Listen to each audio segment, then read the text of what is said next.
दोस्तों नमस्कार, स्वागत है आपका हमारे YouTube चैनल जीके मेकर्स पर। दोस्तों आज इस वीडियो के अंदर हम राजस्थान के एकीकरण से संबंधित टॉप 25 क्वेश्चन कवर करने वाले हैं, जो कि आपकी सभी एग्जाम्स के लिए काफ़ी इंपॉर्टेंट है। चाहे वो कोई भी एग्जाम हो, राजस्थान जीके क्वेश्चन सभी एग्जाम्स में आते हैं, आपको पता भी है दोस्तों। तो ये एकीकरण से संबंधित क्वेश्चन है दोस्तों। वीडियो को आराम से पूरा वॉच कीजिएगा, ठीक है। और कोशिश कीजिएगा आप इन ज़्यादा से ज़्यादा क्वेश्चनों को सही कर पाएँ। अगर आप पहले से भी तैयारी कर रहे हैं किसी भी एग्ज़ाम की, ठीक है, और पहले से आप एकीकरण के बारे में पढ़ा हुआ है, तो दोस्तों प्रैक्टिस कीजिएगा और कमेंट में बताएं कि आपके कितने क्वेश्चन सही हुए हैं इन 25 में से। तो देखते हैं शुरू में दोस्तों। सबसे पहला क्वेश्चन है हमारा, राजस्थान निर्माण के प्रथम चरण का नाम मत्स्य संघ रखने का सुझाव किसने दिया। बहुत ही ईजी क्वेश्चन है दोस्तों, लगभग सभी को इसका आंसर पता होना चाहिए। इसका सही आंसर है दोस्तों श्री के.एम. मुंशी, ठीक है। इनका पूरा नाम है दोस्तों कन्हैयालाल माणिक लाल मुंशी, ठीक है। इनके सुझाव पर मत्स्य संघ नाम रखा गया था। और दोस्तों इसका जब निर्माण कब हुआ था प्रथम चरण का, आपको पता है 17 मार्च 1948 को अलवर, भरतपुर, धौलपुर और करौली इन रियासतों को मिलाकर के राजस्थान के प्रथम चरण का निर्माण किया गया था, ठीक है। और दोस्तों इस मत्स्य प्रदेश की राजधानी अलवर को बनाया गया तथा धौलपुर नरेश को इस प्रदेश का राज प्रमुख बनाया गया था, ठीक है। और इसी तरह दोस्तों हम इन क्वेश्चनों की थोड़ी बहुत डिटेल जानते रहेंगे और पूरे 25 क्वेश्चन हम कवर करने वाले हैं। इसी तरह 2 नंबर क्वेश्चन है हमारा, 15 मई 1949 को गठित संयुक्त व्रत राजस्थान के प्रधानमंत्री थे, ठीक है। तो बहुत ही ईजी क्वेश्चन है। इसका सही आंसर है option number 4 Hiralal Shastri, okay. अब सुनिएगा इसके बारे में दोस्तों। राजस्थान के एकीकरण के 5वां चरण था जब संयुक्त व्रत राजस्थान का निर्माण किया गया था, ठीक है। और टोटल हमारा दोस्तों राजस्थान का जो एकीकरण है वो 7 चरणों में पूरा हुआ था। तो थोड़ा बहुत इसके बारे में दोस्तों वीडियो को लास्ट में बता देंगे हम, लेकिन सबसे पहले हम इन ऑब्जेक्टिव टाइप क्वेश्चनों को सॉल्व कर लेते हैं, ठीक है। तो फ्रेंड्स 15 मई 1949 को इसके अंदर दोस्तों हीरालाल शास्त्री जी इनको प्रधानमंत्री नियुक्त किया गया था, ठीक है, संयुक्त व्रत राजस्थान का। और फ्रेंड्स इस संयुक्त विशाल राजस्थान का जो प्रधानमंत्री है वो इनको बनाया भी गया था। और साथ साथ दोस्तों मत्स्य संघ का जो व्रत राजस्थान में विलय भी कर लिया गया था, ठीक है। जो अभी भी क्वेश्चन आया है उसका विलय भी इसके अंदर हुआ था। अब देखिए दोस्तों क्वेश्चन नंबर 3 है, स्वतंत्रता के समय राजस्थान किस श्रेणी का राज्य था। बहुत ही इंपॉर्टेंट क्वेश्चन है। वह श्रेणी का राज्य था दोस्तों स्वतंत्रता के समय, जब हमारा देश आज़ाद हुआ था उस समय, ठीक है। और दोस्तों राज्य का जो स्वरूप वर्तमान समय में है वह नवंबर 1956 को अस्तित्व में आया। और स्वतंत्रता के समय दोस्तों राजस्थान कई रियासतों में विभाजित था। आपको पता होगा लगभग 19 रियासत थी। आगे क्वेश्चन भी आने वाला है, ठीक है। और 1948 के अंदर दोस्तों इन बिखरी हुई रियासतों को एक करने की प्रक्रिया शुरू हुई, जो जाकर 1956 के अंदर पूर्ण हुई और पुनर्गठन कानून लागू भी हुआ, ओके। और दोस्तों इस कानून के लागू होने के बाद 1 नवंबर 1956 के बाद हमारा यह राज्य ए श्रेणी में आने लगा था, ओके। अब चलते हैं क्वेश्चन नंबर 4 पर, राजस्थान का एकीकरण कब संपन्न हुआ। बहुत ईजी है, 1 नवंबर 1956 को राजस्थान का एकीकरण पूर्ण हुआ था। और इसी दिन दोस्तों राजस्थान राज्य विधिवत रूप से अस्तित्व में आया तथा जयपुर को राजस्थान की राजधानी बनाया गया था, ठीक है, ध्यान में रखिएगा। प्रश्न नंबर 5 है, राज्य के एकीकरण के दौर में सिरोही को राजस्थान में कब शामिल किया गया। तो कब शामिल किया गया था, तो राजस्थान एकीकरण के अंतर्गत दोस्तों अंतिम समय में अजमेर मेरवाड़ा क्षेत्र को सम्मिलित किया गया था, ठीक है। यह 1 नवंबर 1956 को राजस्थान में सम्मिलित हुआ था। राजस्थान के अंतिम में कौन कौन से को, अजमेर व मेरवाड़ा क्षेत्र को, ठीक है। और 1956 को राजस्थान में शामिल किया इनको अंतिम समय। इसके अतिरिक्त दोस्तों सम्मिलित होने वाले जो जिले हैं, जो स्थान है, वो भी आप सुन लीजिएगा। इसके साथ साथ कौन कौन सी चीज़ें सम्मिलित हुई थी, कौन कौन से शहर, कौन कौन से स्थान, तो कोटा जिले का जो सिरोंज तहसील है वो भी इसी दौरान इसके अंदर सम्मिलित हुई थी, ठीक है। और दोस्तों इसका ऑप्शन नंबर 6 सही हो जाता है। राज्य के एकीकरण के दौर में सिरोही को राजस्थान के तो छठे चरण में शामिल किया गया था। और आबू व दिलवाड़ा तहसीलों को भी शामिल किया गया था। कौन से चरण में, अंतिम चरण में। और भानपुर तहसील, सुनेल टप्पा वाला भाग, इनको राजस्थान के निर्माण के अंतिम चरण में शामिल किया गया था। अब देखिए क्वेश्चन नंबर 6, राजस्थान एकीकरण के अंतर्गत अंतिम समय में शामिल होने वाला क्षेत्र था। तो अंतिम समय में दोस्तों अजमेर अभी बताया था। राजस्थान के एकीकरण का श्रेय सरदार वल्लभ भाई पटेल को जाता है। और वैसे दोस्तों इनको राजस्थान ही क्या पूरे हिंदुस्तान के एकीकरण का श्रेय इन्हीं को जाता है, ठीक है। राजस्थान स्वतंत्रता के समय दोस्तों छोटे छोटे रियासतों में बटा हुआ था। सरदार वल्लभ भाई पटेल ने 17 मार्च 1948 को राजस्थान में राजनीतिक एकीकरण की प्रक्रिया प्रारंभ की थी और यह एकीकरण 7 चरणों में दोस्तों 1 नवंबर 1956 को पूर्ण हुआ। प्रश्न नंबर 7 है राजस्थान के एकीकरण का श्रेय। तो दोस्तों ये एकीकरण का श्रेय किसे जाता है? सरदार पटेल जी इनको जाता है, अभी बताया था। अब दोस्तों बहुत ही इजी क्वेश्चन आपके सामने, किस तिथि को प्रतिवर्ष राजस्थान दिवस मनाया जाता है? तो 30 मार्च को मनाया जाता है, याद रखिएगा 30 मार्च को प्रत्येक वर्ष राजस्थान दिवस मनाया जाता है। आगे क्वेश्चन नंबर 9 देशी, यहाँ पे दिया है दोस्तों क्वेश्चन नंबर 9 है, देशी राज्य को आत्मनिर्णय का अधिकार कब प्राप्त हुआ? राइट आंसर दोस्तों भारतीय स्वतंत्रता अधिनियम द्वारा देशी राज्यों को निर्भर या आत्मनिर्णय का अधिकार कब प्राप्त हुआ? जब भारतीय स्वतंत्रता अधिनियम के द्वारा इनको आत्मनिर्णय का अधिकार प्राप्त हुआ। ठीक है, अब देखिए दोस्तों सुनिए जरा, 7 से 14 अगस्त 1947 को भारतीय स्वतंत्रता अधिनियम द्वारा ब्रिटिश सरकार ने भारतीय उपमहाद्वीपों के 562 देशी रियासतों को स्वतंत्र कर दिया और उन्हें यह अधिकार दिया गया कि वे भारत में शामिल हो जाएं या पाकिस्तान में शामिल हो जाएं या फिर अपना स्वतंत्र अस्तित्व बनाए रखें। ओके, तो ये बात है क्वेश्चन नंबर 9 की। प्रश्न नंबर 10 देखते हैं, मत्स्य संघ को वृहत राजस्थान में किस समिति की सिफारिश पर मिलाया गया था? तो इसका सही आंसर क्या हो जाता है दोस्तों? ऑप्शन नंबर 3 शंकर राव देव समिति के सिफारिश द्वारा मत्स्य संघ को वृहत राजस्थान में मिलाया गया। 15 मई 1949 को शंकर देव समिति की सिफारिश के आधार पर मत्स्य संघ को वृहत राजस्थान में विलय कर लिया गया और शंकर देव समिति मत्स्य संघ की जनता का जनमत जानने के लिए नियुक्त की गई थी। प्रश्न नंबर 11 है, स्वतंत्रता प्राप्ति के समय राजस्थान कितनी देशी रियासतों में विभक्त था? तो अभी बताया दोस्तों लगभग 19 रियासतें थी। स्वतंत्रता प्राप्ति के समय दोस्तों राजस्थान में 19 रियासतें, 3 ठिकाने, कौन कौन से? कुंभलगढ़, कुशलगढ़, लावा एवं नेबराणा, ये 3 ठिकाने थे दोस्तों, तथा चीफ मिनिस्टर द्वारा प्रस्तावित अजमेर मेरवाड़ा प्रदेश में विभक्त था। अब प्रश्न नंबर 12 है, मत्स्य संघ का उद्घाटन किसके द्वारा किया गया? तो दोस्तों ये उद्घाटन किसके द्वारा किया गया? इसका सही आंसर क्या हो जाता है?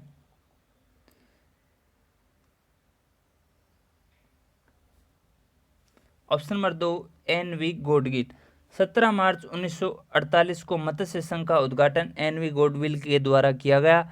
मत्स्य संघ का राज प्रमुख धौलपुर के राजा महाराजा उदय भान सिंह को तथा प्रधानमंत्री श्री शोभाराम कुमावत को बनाया गया था। ठीक है, अब प्रश्न नंबर 13 है, अगर फ्रेंड्स वीडियो के अंदर कोई क्वेश्चन आपको कंफ्यूज में डाला है तो आपको मुझे कमेंट में बता दीजिएगा, आपको ज़रूर इसका सही आंसर मिलेगा।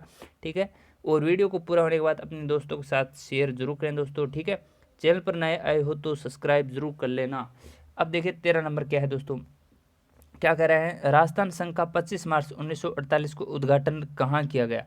ठीक है, तो ये क्वेश्चन थोड़े दोस्तों आपको कंफ्यूज में डाल सकते हैं क्योंकि 7 चरणों के अंदर विभाजन हुआ था, तो कभी कौन से संघ का उद्घाटन हुआ, कभी कौन सी चीज़, तो ये इसको मैं आपको लास्ट में बता दूंगा, थोड़ा कन्फ्यूजन दूर हो जाए कि कब कब कौन कौन से चरणों में ये रियासतें लागू की गई थी, कब एकीकरण का प्रथम द्वितीय तृतीय चरण, इस तरह से मैं आपको बता दूंगा, तो लास्ट में बता दूंगा दोस्तों, थोड़ी धैर्य बनाए रखना। 13 नंबर का दोस्तों क्या है, राजस्थान एकीकरण का दूसरा चरण दोस्तों 25 मार्च 1948 को संपन्न हुआ। ये दूसरे चरण की बात चल रही है यहाँ पे, और दोस्तों इस चरण में कोटा, बूंदी, डूंगरपुर, बांसवाड़ा और शायद झालावाड़, किशनगढ़ व प्रतापगढ़ के शाहपुरा में टोंक रियासतों को एकीकृत कर राजस्थान संघ का निर्माण किया और इसका उद्घाटन दोस्तों कोटा में किया गया और कोटा के महाराज भीम सिंह को इसका राज प्रमुख बनाया गया। ठीक है, अब देखते हैं 14 नंबर, 18 अप्रैल 1948 को गठित संयुक्त राजस्थान के राज्य प्रमुख बनाए गए थे, तो ये किसको बनाए गए थे? Option number 3 Udaipur Maharana Bhupal Singh. 18 अप्रैल 1948 को मेवाड़ यानी कि उदयपुर रियासत को संयुक्त राजस्थान प्रथम में मिलाकर संयुक्त राजस्थान द्वितीय का निर्माण किया गया। इसका राज प्रमुख मेवाड़ नरेश भूपाल सिंह को तथा राजधानी उदयपुर को बनाया गया था। ठीक है, प्रश्न नंबर 15 है, आबू दिलवाड़ा तहसीलों को राजस्थान में विलय के एकीकरण की किस चरण में? आबू दिलवाड़ा तहसीलों का राजस्थान में विलय एकीकरण किस चरण में हुआ? तो इसका सही आंसर है दोस्तों ऑप्शन नंबर 2 7वां चरण। ठीक है, आबू एवं दिलवाड़ा तहसीलों का रास्ते में विलय एकीकरण के 7वें चरण में है, जो कि अंतिम चरण था। ये लास्ट में मिलने वाली तहसीलें। 1 नवंबर 1956 को राज्य पुनर्गठन अधिनियम 1956 को लागू किया गया। इस अधिनियम के अंतर्गत दोस्तों अजमेर के मेरवाड़ा क्षेत्र सिरोज तहसील आबू एवं दिलवाड़ों का विलय कर राजस्थान में कर लिया गया था। ठीक है, ये अंतिम चरण में विलय हुए हैं। अब देखिए 16 नंबर, माउंट आबू के राजस्थान में विलय में महत्वपूर्ण योगदान था माउंट आबू। ठीक है, इसका देखते हैं दोस्तों क्या आंसर है। 26 जनवरी 1950 को माउंट आबू यानी कि सिरोही में है, और गुरु शिखर सबसे ऊंची चोटी है जो कि 1722 मीटर जिसकी ऊंचाई है, ध्यान में रखना माउंट आबू। तो 26 जनवरी 1950 को माउंट आबू का रास्ते में विलय हो गया था। ओके, 26 जनवरी 1950 को। इस विलय में गोकुल भाई भट्ट का महत्वपूर्ण योगदान था, और गोकुल भाई भट्ट राजस्थान के प्रमुख सर्वोदय कार्यकर्ता थे। इन्हें राजस्थान का गांधी कहा जाता है, ये बातें ध्यान में रखना। तो इसका सही आंसर क्या हो जाता है, ऑप्शन नंबर 3 गोकुल भाई भट्ट, इनका महत्वपूर्ण योगदान था। प्रश्न नंबर 17 है, राजस्थान निर्माण के द्वितीय चरण में राजस्थान संघ की राजधानी बनाया गया। तो द्वितीय चरण में दोस्तों इसका ऑप्शन नंबर 2 सही होगा, कोटा। 25 मार्च 1948 को द्वितीय चरण में 9 रियासत, जो अभी भी बताया दोस्तों मैंने, बांसवाड़ा, बूंदी, डूंगरपुर, झालावाड़, किशनगढ़, कोटा, प्रतापगढ़, शाहपुरा और टोंक को मिलाकर राजस्थान संघ का निर्माण किया, और इसकी राजधानी कोटा को बनाया गया था। ठीक है, अब देखते हैं 18 नंबर, राज्य के झालावाड़ जिले का सिरोंज क्षेत्र मध्य प्रदेश में कब शामिल किया गया। तो इसका सही आंसर क्या हो जाता है दोस्तों, 1 नवंबर 1956 को राजस्थान पुनर्गठन अधिनियम 1956 लागू हुआ। ओके, इस अधिनियम के अंतर्गत दोस्तों कोटा जिले का सिरोंज तहसील मध्य प्रदेश में चला गया था। ठीक है, 1 नवंबर 1956 इसका सही हो जाएगा। प्रश्न नंबर 19 है, राज प्रमुख स्थान पर राज्यपाल का पद कब सृजित किया गया। तो यह किया गया दोस्तों 1 नवंबर 1956 को 7वें संविधान संशोधन के द्वारा राज प्रमुख के स्थान पर राज्यपाल का पद सृजित किया गया, तथा राजस्थान का प्रथम जो राज्यपाल थे दोस्तों वो थे सरदार गुरमुख निहाल सिंह बने थे, ध्यान में रखना। अब प्रश्न नंबर 20 है, कुशलगढ़ ठिकाना राजस्थान में कब शामिल किया गया। कुशलगढ़, तो इसका सही आंसर दोस्तों कुशलगढ़ ठिकाना राजस्थान एकीकरण के द्वितीय चरण में यानी कि 25 मार्च 1948 को राजस्थान में शामिल किया गया था। ठीक है, 25 मार्च 1948। ओके, अब देखते हैं क्वेश्चन नंबर 21, राजस्थान का एकीकरण कितने चरणों में संपन्न हुआ। बहुत ही इजी क्वेश्चन, सबको पता होगा, 7 चरणों में संपन्न हुआ था दोस्तों। ठीक है, तो राजस्थान के एकीकरण की प्रक्रिया 17 मार्च 1948 को प्रारंभ हुई और 1 नवंबर 1956 को जाकर पूर्ण हुई। ठीक है, प्रारंभ हुई 17 मार्च 1948, 1 नवंबर 1956 को जाकर पूरी हुई। इस एकीकरण में कुल मिलाकर 8 वर्ष 7 महीने और 15 दिन लगे। ओके, पूछ लिया जाए कि राजस्थान के एकीकरण में कितना समय लगा, तो आपको बताना है 8 वर्ष 7 महीने 15 दिन। ठीक है, एकीकरण की प्रक्रिया पूरे 7 चरणों में पूर्ण हुई थी। अब प्रश्न नंबर 22 है, गंगानगर राजस्थान के एकीकरण से पूर्व किस रियासत में शामिल था। तो फ्रेंड्स, राजस्थान का जो गंगानगर जिला है वो एकीकरण से पूर्व बीकानेर रियासत में शामिल था। बीकानेर रियासत का राजस्थान में 30 मार्च 1949 को विलय कर लिया गया। अब चलते हैं प्रश्न नंबर 23 पर, संयुक्त राजस्थान में मेवाड़ विलय के बाद राजधानी कहाँ प्रस्तावित थी। ठीक है, तो कहाँ प्रस्तावित थी, 18 अप्रैल 1948 को मेवाड़ का विलय राजस्थान में कर लिया गया तथा इसकी राजधानी उदयपुर में प्रस्तावित की गई। ओके, मेवाड़ विलय के पश्चात संयुक्त राजस्थान द्वितीय की राजधानी उदयपुर बनाया गया था। इसका राज प्रमुख अभी भी बताया था मेवाड़ नरेश भूपाल सिंह को बनाया गया था। अब देखिए प्रश्न नंबर 24, राजस्थान एकीकरण की प्रक्रिया में प्रथम चरण में मत्स्य संघ के प्रधानमंत्री बने। तो इसका सही आंसर बताया था दोस्तों शोभाराम कुमावत। प्रश्न नंबर 25 दोस्तों अंतिम क्वेश्चन है, राजस्थान में क्षेत्रफल की दृष्टि से सबसे बड़ी रियासत जोधपुर थी, तो सबसे छोटी रियासत कौन सी थी। तो इसका सही जवाब आपको दोस्तों कमेंट में देना है। ठीक है, अगर आपने यहाँ तक वीडियो वॉच कर लिया है तो सबसे छोटी रियासत कौन सी थी आप कमेंट में बताइएगा दोस्तों। ठीक है, अगर आपने तैयारी अच्छे से की है तो।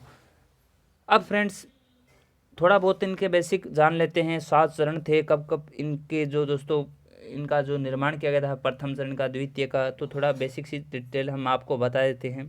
अब फ्रेंड्स थोड़ी बहुत जानकारी सुन लीजिएगा। तो राजस्थान के एकीकरण के जो फ्रेंड्स 7 चरण हैं वो सबसे पहले सुन लिए प्रथम चरण, ठीक है। प्रथम चरण को दोस्तों हम मत्स्य संघ के नाम से जानते हैं। इसके अंदर कौन कौन से जिले शामिल हुए उनको एक बार जरा गौर से सुनिएगा। तो अलवर, भरतपुर, धौलपुर व करौली, ठीक है। और साथ ही साथ दोस्तों नीमराणा को मिलाकर मत्स्य संघ का निर्माण किया गया और इसका उद्घाटन केंद्रीय मंत्री NV गोडगिल द्वारा किया गया। और महाराजा धौलपुर उदय भान सिंह को राज प्रमुख और अलवर प्रजामंडल के प्रमुख नेता श्री शोभाराम कुमावत को मत्स्य संघ का प्रधानमंत्री बनाया और इसकी जो दोस्तों राजधानी अलवर थी। ये कब काम पूरा हुआ प्रथम चरण का, तो मैं यहाँ पे लिख देता हूँ दोस्तों 18 मार्च 1948 को, ठीक है। 18 मार्च 1948 ये फर्स्ट चरण था दोस्तों, ठीक है, इतना ध्यान रखना। अब द्वितीय चरण, अब द्वितीय चरण को बोलेंगे हम दोस्तों राजस्थान संघ, ठीक है, राजस्थान संघ। अब इसके बारे में सुनिए दोस्तों, इसके अंदर बांसवाड़ा, बूंदी, डूंगरपुर, झालावाड़, कोटा, प्रतापगढ़ और टोंक, किशनगढ़ व शाहपुरा रियासत को मिलाकर दोस्तों, और साथ साथ एक कुशलगढ़ भी है, कुशलगढ़ को मिलाकर राजस्थान संघ का निर्माण किया गया था। द्वितीय चरण बोलते हैं हम इसे, राजस्थान संघ यानी द्वितीय चरण। और कोटा के महाराव भीम सिंह को राज प्रमुख तथा गोकुल लाल असावा को प्रधानमंत्री बनाया गया। ये कब पूर्ण हुआ द्वितीय चरण? 25 मार्च 1948, ठीक है, 25 मार्च 1948 ये हुआ था 18 को और ये हो गया 25 को, यानी ज़्यादा दिन का फर्क नहीं है इसमें। अब देखिए दोस्तों तृतीय चरण। अब तृतीय चरण दोस्तों इसको क्या बोलते हैं हम? तृतीय चरण को संयुक्त राजस्थान बोलते हैं। ओके, संयुक्त राजस्थान। अब दोस्तों इसके अंदर राजस्थान संघ में उदयपुर रियासत का विलय कर संयुक्त राजस्थान का निर्माण किया गया, ठीक है। और पंडित जवाहरलाल नेहरू द्वारा इसका उद्घाटन किया गया था संयुक्त राजस्थान का, याद रखना। महाराणा मेवाड़ भूपाल सिंह राज प्रमुख व माणिक्यलाल वर्मा प्रधानमंत्री बने। ओके, अब इसको कब, इसका जो संयुक्त राजस्थान है वो कब, इसकी जो डेट है वो सुन लीजिएगा ज़रा, 18 अप्रैल 1948, यानी इसके अंदर भी ज़्यादा फर्क नहीं है, लगभग 1 महीने बाद मान लीजिए तृतीय चरण इसका पूरा हुआ। अब देखिए दोस्तों चतुर्थ चरण। चतुर्थ चरण को बोलेंगे हम दोस्तों वृहत राजस्थान, वृहत राजस्थान। चतुर्थ चरण को वृहत राजस्थान बोलेंगे, यहाँ पे लिख देता हूँ मैं दोस्तों। चतुर्थ चरण को बोलेंगे हम वृहत राजस्थान। अब इसका कार्य कब पूरा हुआ, क्या डेट थी इसकी, इसको सुनिए ज़रा। 20 मार्च 1949, 20 मार्च 1949 को वृहत राजस्थान का निर्माण हुआ। संयुक्त राजस्थान इससे पहले वाला। संयुक्त राजस्थान में दोस्तों जयपुर, जोधपुर, बीकानेर और जैसलमेर का विलय कर भारत के उप प्रधानमंत्री श्री वल्लभ भाई पटेल जी द्वारा जयपुर में वृहत राजस्थान का विधिवत उद्घाटन किया गया। और जयपुर महाराज स्वाभिमान सिंह को आजीवन राज प्रमुख, महाराणा भूपाल सिंह को महाराज प्रमुख व श्री हीरालाल शास्त्री को प्रधानमंत्री बनाया गया। जयपुर को राजस्थान की राजधानी घोषित किया गया था इसके अंदर वृहत राजस्थान में। अब तक हमने दोस्तों 4 चरण कवर कर लिए हैं। अब चलते हैं पंचम चरण में, ठीक है। ये पूरा सार ही है हमारे इन क्वेश्चनों का। तो पंचम चरण में फ्रेंड्स इसको हम बोलेंगे, पंचम चरण को संयुक्त वृहत राजस्थान, संयुक्त वृहत राजस्थान। ओके, इसका दोस्तों 15 मई 1949 को, ठीक है, 15 मई 1949 यहाँ तक आ गए हम। भारत सरकार ने शंकरराव दया समिति की सिफारिश को ध्यान में रखते हुए मत्स्य संघ को वृहत राजस्थान में मिला दिया और इससे संयुक्त वृहत राजस्थान का निर्माण हो गया। अब चलते हैं हम छठे चरण में। अब छठे चरण के अंदर दोस्तों इसको क्या बोलेंगे हम? छठे चरण के अंदर दोस्तों यहाँ पे राजस्थान रख दिया जाता है। संयुक्त वृहत राजस्थान में आबू व दिलवाड़ा तहसीलों को छोड़कर से सिरोही को मिला दिया गया। 26 जनवरी 1950 को भारत के संविधान लागू होने पर राजपूताना के इस भूभाग को विधिवत राजस्थान नाम दे दिया गया। और डेट आपको याद रखनी है छठे चरण की, जनवरी 1950, 26 जनवरी 1950 दोस्तों, ठीक है। तो यहाँ पे 26 जनवरी 1950। अब देखते दोस्तों अंतिम चरण जो 7वां था, उसके अंदर देखिए 1 नवंबर 1956 को ये जो अंतिम चरण था वो लागू हुआ था। अब इसके बारे में जानिए। राज्य पुनर्गठन आयोग की सिफारिश के अनुसार दोस्तों सिरोही की आबू व दिलवाड़ा तहसील, सुनिएगा जरा, मध्य प्रदेश के मंदसौर जिले की मानपुरा तहसील का सुनेल टप्पा व अजमेर मेरवाड़ा क्षेत्र राजस्थान में मिला दिया गया तथा राज्य के झालावाड़ जिले का सिरोंज क्षेत्र मध्य प्रदेश में दे दिया गया था। इस प्रकार दोस्तों इन सभी चीज़ों को एकत्रित करके 1956 के अंदर दोस्तों 7 चरणों में पूर्ण हो गया और राजस्थान का जो नाम था दोस्तों वो पहले 6ठे चरण में इसको दे दिया गया था विधिवत रूप से। तो इस तरह से दोस्तों राजस्थान 7 चरणों में एकीकृत किया गया, जो बिखरा हुआ सिस्टम था उसको संगठित किया गया। और जो भी रियासतें, कुछ रियासतें ऐसी भी थी दोस्तों वो पाकिस्तान में जाना चाहती थी, उनको बहुत ही ध्यान से समझाया और उनको राजस्थान के अंदर मिलाने की कोशिश की सरदार वल्लभ भाई पटेल जी ने, जो हमारे गृह मंत्री थे उस समय। तो इस तरह दोस्तों राजस्थान का एकीकरण हुआ। अगर आपको ये वीडियो अच्छा लगा, अगर आपका कोई कमेंट है कहीं पर कोई भी चीज़ का संशय लेकर, तो आप मुझे बता सकते हो, ठीक है। तो फ्रेंड्स मिलते हैं नेक्स्ट वीडियो में, तब तक के लिए बेस्ट ऑफ लक।